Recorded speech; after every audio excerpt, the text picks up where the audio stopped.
ஸ்ரீமதே ராமானுஜாய நமஹா. பிள்ளை திருநறையூர் அரையர், நம்பி திருவழுதி வளநாடு தாசர் இருவரும் பராசர பட்டருடைய சிஷ்யர்கள்.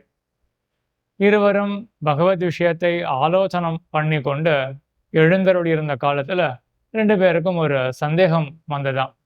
இந்த சன்னிவேஷமே இவ்வளோ அழகான சன்னிவேஷம்.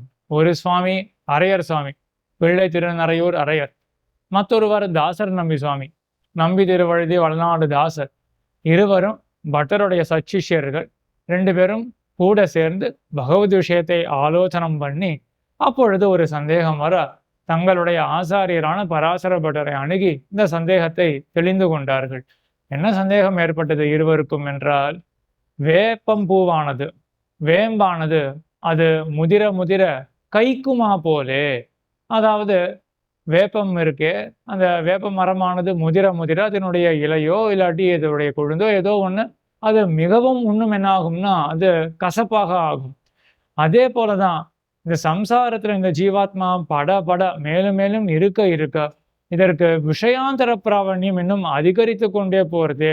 விஷயாந்தர பிராவண்யம் என்றால் எம்பெருமானை ஒழிந்த மற்ற விஷயங்களில் ஆசை, இதெல்லாம் மிகுதியாக போய்கொண்டே இருக்கே.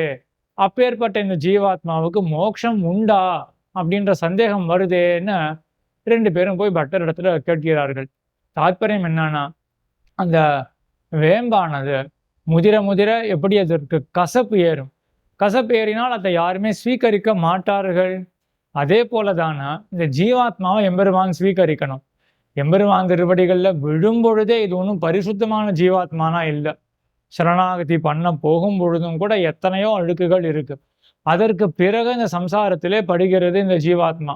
அப்ப மேலும் மேலும் இதற்கு எல்லா விதமான அழுக்கு, அகங்காரம் அமகாரம் போன்ற அழுக்குகள், அதனால் இதற்கு ஏற்படக்கூடிய விஷயாந்தர பிராவண்யம், மற்ற விஷயங்கள்ல இருக்கக்கூடிய இன்பம் அப்படின்ற ஒரு எண்ணம், கண்டு கேட்டு உற்று மோந்து உண்டு உழலும் ஐங்கருவி கண்ட இன்பம், அந்த இன்பம் அப்படின்ற நினைவுல விஷயாந்தரங்கள்ல ஈடுபடுவது, இதெல்லாம் இருக்க இப்போ எம்பெருமானுக்கு இது எப்படி இருக்கும்?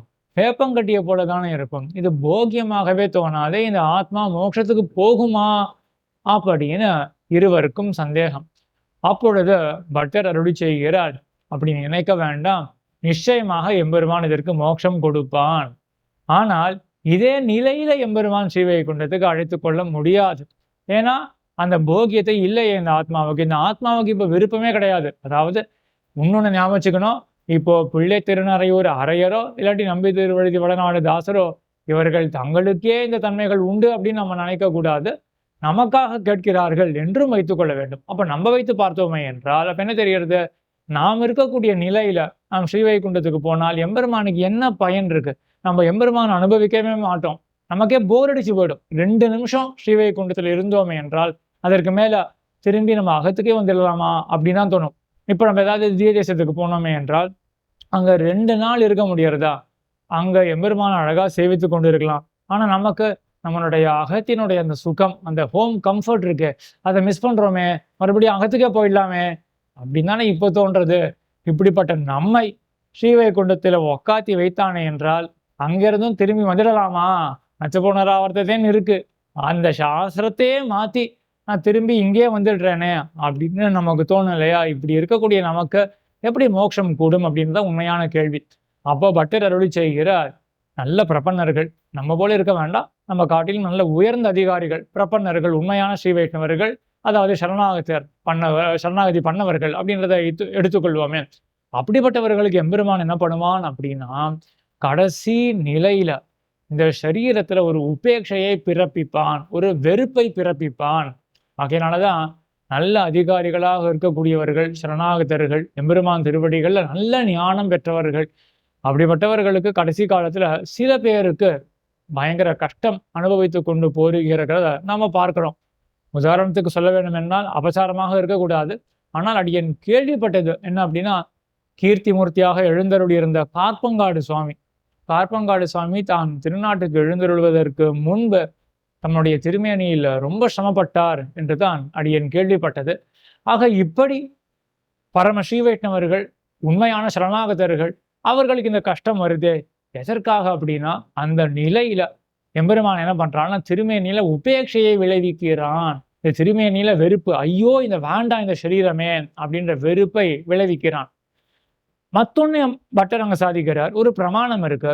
நகலு பாகவதாக யம விஷயம் கச்சந்தி அப்படின்ற பிரமாணத்தையும் இங்க பராசர பட்டர் அருளி செய்கிறார். அதாவது நகலு பாகவதாக யம விஷயம் கச்சந்தினா, பாகவதர்கள் யமனுடைய விஷயம்னா நாடு, அவனுடைய நாட்டுக்கு போவதற்கு சம்பாவனையே கிடையாது தானே அப்படின்ற அந்த பிரமாணத்தையும் பட்டர் இங்க எடுத்து உரைக்கிறார். ரெண்டுத்தையும் சேர்த்து பார்த்தோமே என்றால் பட்டர் திருவுள்ளம் என்ன என்றால், இந்த ஜீவாத்மா அடுத்த நிலை என்ன ஈட போகிறான் அதுதான சந்தேகம். நமக்கு வைராகியம் இல்லையே, அடுத்த நிலை என்ன அப்படின்னு நமக்கு சந்தேகம் இருக்கு. பட்டர் கேட்கிறார், என்ன நிலையாக இருக்கும்னு நீ நினைக்கிறாய்? இன்னொரு ஜன்மம் இருக்குமா? இல்லைன்னா வேற ஏதாவது சொர்க்கம் நரகம் இதெல்லாம் இருக்குமா? இன்னொரு ஜென்மம் என்றால் இந்த ஜீவாத்மாவுக்கு இன்னொரு ஜென்மத்துல ஆசை வேணும் தானே. அந்த ஆசையை கெடுக்கிறதுக்காக தான், அதை குலைப்பதற்காக, அதை நாசம் செய்வதற்காக தான் எம்பெருமான் என்ன பண்றான்னா கடைசி நிலையில இந்த உடல்ல பெருத்த சிரமத்தை கொடுத்து ஐயோ ஜென்மமே வேண்டாம் அப்படின்னு சொல்ல வச்சுடுறான்.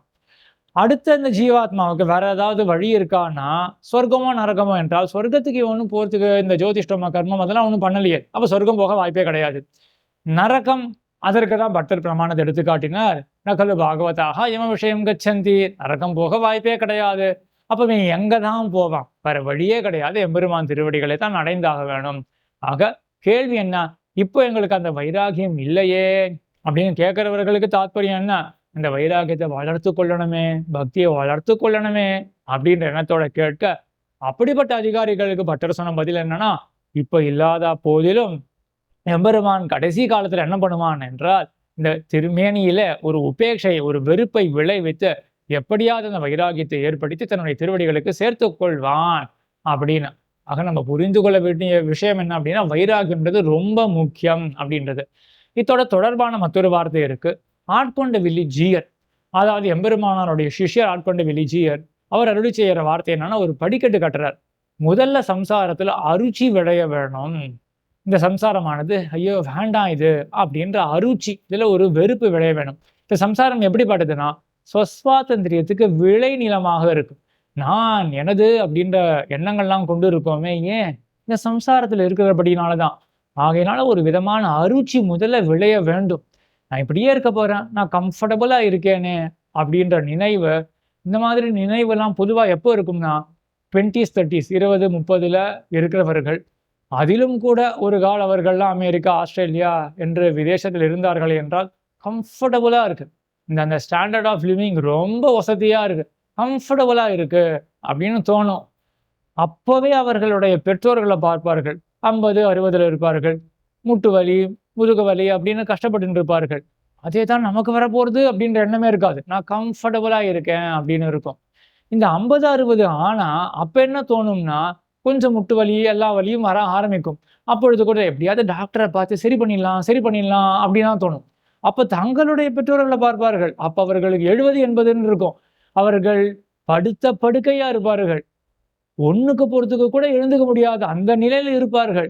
அப்படி இருந்தாலும் அதை பார்த்து இந்த நிலை நமக்கு வரப்போறதே அப்படின்ற எண்ணமே தோணாது. இப்போதைக்கு டாக்டர் கிட்ட போயிட்டு சரி பண்ணிக்கலாம் அப்படின்னு இந்த 50 60ல தோணும்.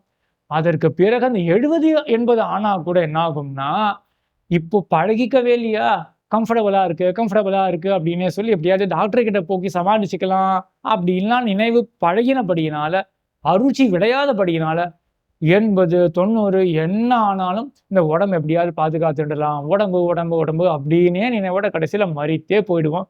இந்த நிலை வர வேண்டாம் அப்படின்னா, எப்போ நல்ல நினைவு இருக்கோ அப்பவே யோசிச்சு பார்க்கணும். இது முடிய போறதே, மேலும் எல்லா துன்பத்துக்கும் காரணமே இதுதானா, இதுல வெறுப்பு வராம இருக்கலாமா அப்படின்ற நினைவு வேணும் இல்லையா.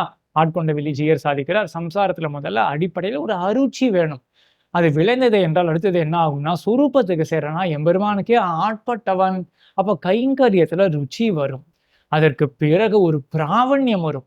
நல்ல சிறந்த மிகுந்த ருச்சி பிராவண்யம் எதுல வரணும்னா, ஞானத்திலும் வைராகியத்திலும் பக்தியிலும் மேலும் மேலும் எம்பெருமானை பத்தி நன்றாக தெரிந்து கொள்ள வேணும்.